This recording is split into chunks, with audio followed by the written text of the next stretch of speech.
లేక తెలుగుదేశం పార్టీతో అలయన్స్ పార్ట్నరా అన్నటువంటి విషయాన్ని క్వశ్చన్ చేస్తూ ఎలా ఎలక్షన్ కమిషన్ అనుమతించడాన్ని మేము వాళ్ళకి నివేదించాం.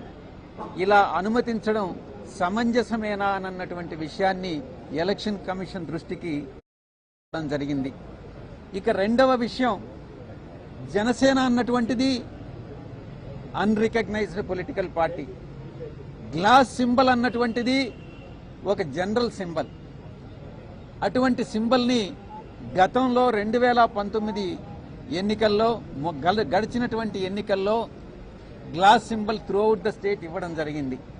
అటువంటి సింబల్ని, కామన్ సింబల్ని ఒక పొలిటికల్ పార్టీకి రాష్ట్ర వ్యాప్తంగా కొన్ని స్థానాల్లో 175 స్థానాల్లో కొన్ని స్థానాల్లో పోటీ చేసేటటువంటి ఒక రాజకీయ పార్టీకి ఒక సింబల్ కేటాయించడం జనరల్ సింబల్లో నుంచి అది చట్ట విరుద్ధం అది అన్నటువంటి విషయాన్ని కూడా మేము ఎలక్షన్ కమిషన్కి నివేదించడం జరిగింది.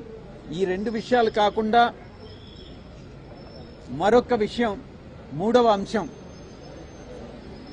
కోనేరు సురేష్ అనేటటువంటి వ్యక్తి, ఇతను తెలుగుదేశం పార్టీ ఎలక్టోరల్ సెల్లో ఏదో సమ్ పొజిషన్లో ఉన్నాడన్నమాట. ఇతను ఒక బల్క్ కంప్లైంట్ని, ఒక ఇంచుమించుగా 10 లక్షల పైచిలుకు ఓట్లన్నీ కూడా ఆంధ్ర రాష్ట్రంలో బోగస్ ఓట్లు అన్నటువంటి కంప్లైంట్ని chief electoral officer Andhra Pradesh, chief CEO of Andhra Pradesh కి కంప్లైంట్ ఇవ్వడం జరిగింది. మా యొక్క మొట్టమొదటి ప్రశ్న, CEO of Andhra Pradesh bulk complaint అనేటటువంటి దాన్ని యాక్సెప్ట్ చేయవచ్చా? యాక్సెప్ట్ చేయడం అన్నటువంటిది వైఎస్ఆర్ కాంగ్రెస్ పార్టీ తప్పుపడతా ఉంది. ఒక వ్యక్తికి 175 నియోజకవర్గాల్లో 25 పార్లమెంటు స్థానాల్లో 10 లక్షల మందో 20 లక్షల మందో 30 లక్షల మందో బోగస్ ఓట్లు ఉన్నారన్నటువంటి విషయం ఎలా తెలుస్తుంది? కంప్లైంట్ అన్నటువంటిది బిఎల్ఏస్ ఇవ్వాలి, ఆయా నియోజకవర్గంలో ఉన్నటువంటి బిఎల్ఏస్ ఇవ్వాలి. ఆ బిఎల్ఏస్ చెప్పాలి ఏది బోగస్ కంప్లైంట్ అన్నటువంటిది.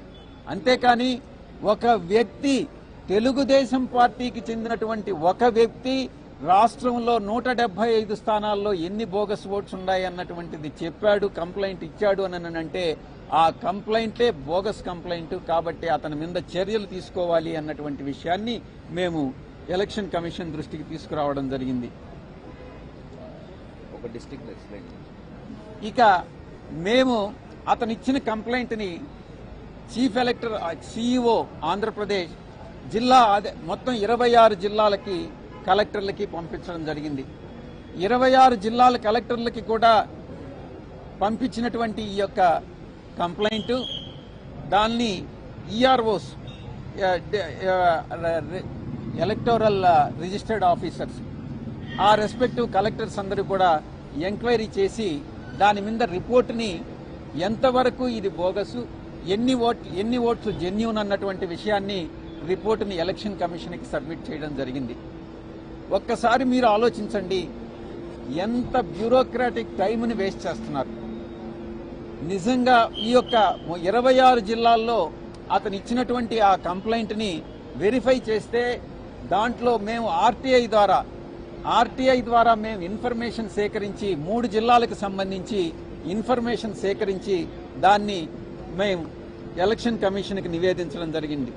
మొట్టమొదటిది కర్నూలు జిల్లాలో సురేష్ ఇచ్చినటువంటి, టీడీపీ ఇచ్చినటువంటి కంప్లైంట్ ప్రకారం 67,370 బోగస్ ఓట్లు ఉన్నాయని చెప్పడం జరిగింది.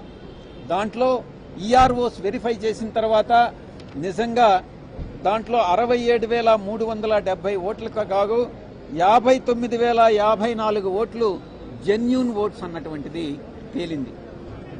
అంటే ఇంచుమించుగా 87% ఓట్లు జెన్యూన్ ఓట్లు, మిగతా ఓటర్స్